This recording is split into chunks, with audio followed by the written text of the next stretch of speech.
Hello everyone, welcome back to my channel. Before starting the video, please subscribe and keep watching for more details videos. Coco Gauff spared, but Jessica Pegula puts Grand Slam champion in misery over Wimbledon loss. Wimbledon isn't just another slam. The third of the four slams is soaked in prestige, tradition, and pressure. With little time to adjust to grass, even the best can stumble. That was the story on center court, where Coco Gauff, fresh off her Paris triumph, made a shocking first-round exit. But for America's last men's U.S. Open champion, Andy Roddick, the bigger jolt came elsewhere. While Gauff's loss was tough, it was Jessica Pegula's stunning defeat on court 2 that truly rattled him. Calling it one of the tournament's major upsets, Roddick was left stunned as Pegula's Wimbledon journey came crashing down on day 1. As Novak Djokovic commanded center court, former top seed Andy Roddick took the mic for his quick-served Wimbledon Day 2 segment, offering blistering takes on Diana Yastremska's stunning performance against Coco Gauff. Coco Gauff loses to Diana Yastremska. "We told you that was going to be a tough one," he began. "Coco, it's just game styles, right? Like she's great at what she does. The most challenging surface is going to be grass, especially against a big hitter like Yastremska. She needed a comfortable matchup in the first couple rounds to kind of get her feet under or get the feel for grass." He empathized with Gauff's disappointment, but added another perspective to it. "But you know what I'll tell you? I know she's going to say this is like the worst thing ever, and this is like super upsetting, and she probably feels that way. You tell her a month ago, you know what? You win Roland Garros. I don't know what happens for the rest of the year. You might lose first round of every tournament. Guess what she does? She's cool with it. She signs that contract. So, there's no criticism for Coco Gauff right now." However, when the topic shifted to Jessica Pegula, Roddick's tone shifted from understanding to disbelief. Of all the results to unfold at SW19 so far, this was the one that truly stunned him. "The Pegula one is the most shocking result of the first 2 days for me," he said, "because her game is made for grass. Like she's a ball striker, moves around, low center of gravity. Shot tolerance is great. That one's shocking to me." To understand the weight of Andy Roddick's reaction, we first need to grasp the broader context. Heading into Wimbledon 2025, Coco Gauff and Jessica Pegula were America's brightest hopes to hoist the women's singles trophy. Both seated in the top 3, they carried expectations not just of deep runs, but of championship contention. Yet, by the end of day 2, both dreams had crumbled stunningly. It began with the tournament's biggest upset yet, number 3 seed Jessica Pegula crashing out in under an hour. She fell 6-2, 6-3 to Italy's Elisabetta Cacciaretto, ranked 116 in the world. The shock had barely settled when the unthinkable happened. Number 2 seed Coco Gauff was also bounced from Wimbledon's opening round, losing 7-6-3. 6-1 to Ukraine's Diana Yastremska. Just weeks after lifting the French Open title, Gauff joined a rare and unwanted club, becoming only the third woman in the Open era to lose in the Wimbledon first round after winning Roland Garros. Roddick's analysis honed in on game styles and preparation, and while Gauff's grass resume is lighter, her career record now sits at 21-11, 65%. Pegula's defeat arguably stings more. With a 33-23 grass court record, 58.9%, Pegula has not only logged more matches, but had also recently triumphed on the surface. What added to the shock was their respective build-ups. Gauff played just one grass match before SW19, falling in the R16 in Berlin. Pegula, by contrast, arrived at the All-England club with momentum, having just lifted her second grass court title at Bad Homburg. Yet, against Cacciaretto, she couldn't find her rhythm, bowing out in a brisk 58 minutes on number 2 court. As Wimbledon marches on without its American headliners, Pegula, especially, must now reassess her blueprint for future grass campaigns. The tools are there, the game, the grit, the grass pedigree. But the execution? That remains the puzzle to solve on the storied lawns of SW19. Jessica Pegula shares a strong opinion on Grand Slam rules. World top seed Aryna Sabalenka recently weighed in on the long-running debate about women playing best-of-5 set matches at Grand Slams. "I think it's too much on the woman's body.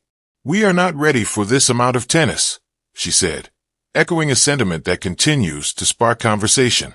While epic five-set battles like Carlos Alcaraz versus Jannik Sinner in Paris electrify fans, the same extended format remains unlikely for the women's tour, for reasons both physical and practical.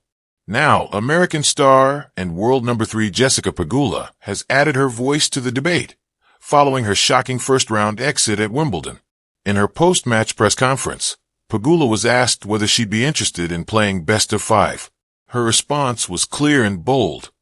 "Would I want to play 3 out of 5? No," she continued, offering a twist of perspective that turned heads. "I think I would rather the men play 2 out of 3.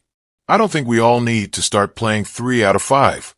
To me, it's just too long, and I personally lose interest watching the matches." For Pegula, the issue goes beyond tradition. It's about engagement. Do we really need that? I don't know. Some people love it. I personally will not watch a full 5-hour match. People can't even hold their attention long enough, they say these days, with phones. How are they holding their attention to 5 hours? I don't know, but it's just not my thing.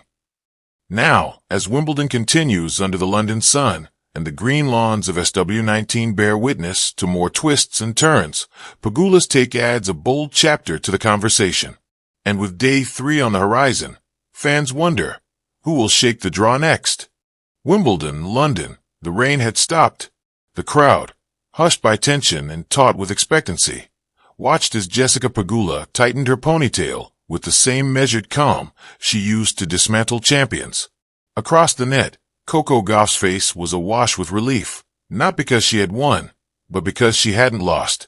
At least not yet. The All England club has witnessed many stories, comebacks, collapses, coronations.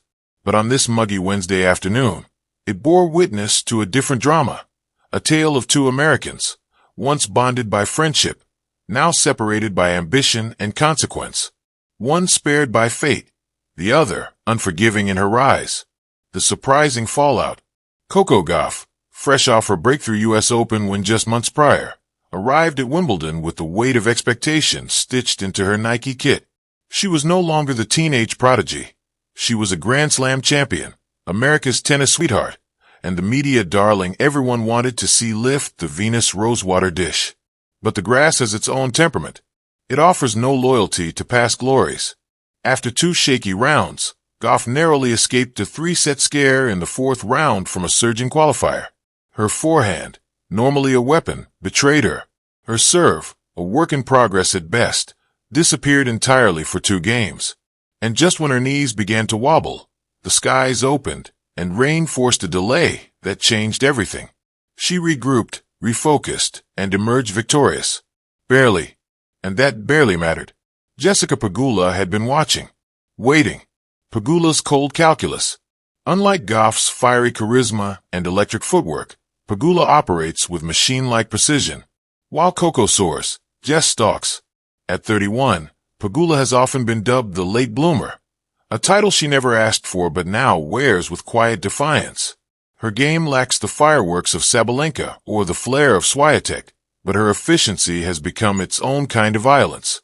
And against Gauff in the quarterfinal, it turned surgical.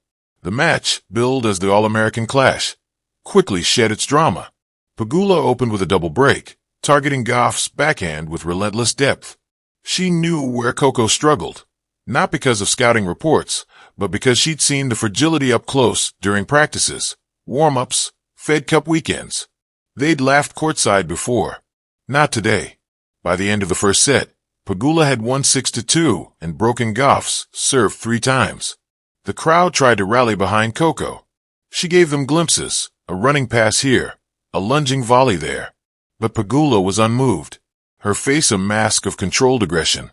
She treated each point like a transaction. Complete it, collect, move on. The second set was over before anyone could process the unraveling. 6-2, 6-3. No fist pump, no scream, just a hand raised to the umpire, and a handshake that felt more business than sport.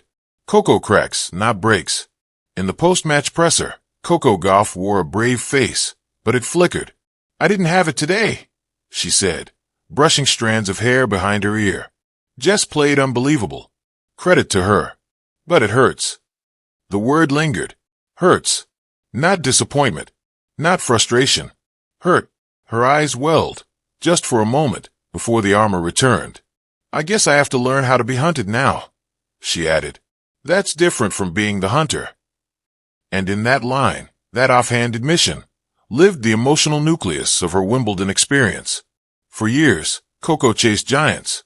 Serena, Osaka, Halep. But now she was the giant. And giants fall harder. Pegula's perspective, no sympathy in the arena. While Gauff fielded soft questions and support, Pegula sat in a different room with different energy. She was asked if it felt bittersweet, knocking out a fellow American, a younger one she'd once mentored in practice. She smiled, but it didn't reach her eyes. Bittersweet, she echoed. No, I came here to win. Cold. Maybe. Honest. Definitely. I've been told I don't have that factor, she added. Maybe not, but I do win. She let that hang. A shot not just at the pundits, but at the narrative that keeps framing her as Gauff's shadow. She wasn't a shadow. She was a storm. Grass court realities. Wimbledon, more than any slam, is about subtlety. It punishes hesitation, devours rhythm, and rewards patience. Pegula, long underestimated for her lack of flair, might just be built for it. No slice of drama, no emotional leakage. Just patterns, timing, execution. Gauff, on the other hand, plays with fire, and sometimes gets burned. There's no denying Coco's brilliance. But brilliance needs direction, and against Pegula, it sputtered. Her serve percentage dropped below 50%. Her winners were outnumbered by unforced errors. The crowd tried to carry her, but Pegula's play was deafening. Aftermath, friends, rivals, futures. They didn't hug after the match. Not really. A handshake. A brief nod. No words. Insiders say they were cordial in the locker room. Pegula congratulated her. Gauff said good luck. But something had shifted. They respect each other, one coach said. But there's tension now. It's inevitable. With Serena retired, American women's tennis has been desperate for a new rivalry. It may have just found one, not in shrieks and stares, but in silence and suppressed grudges.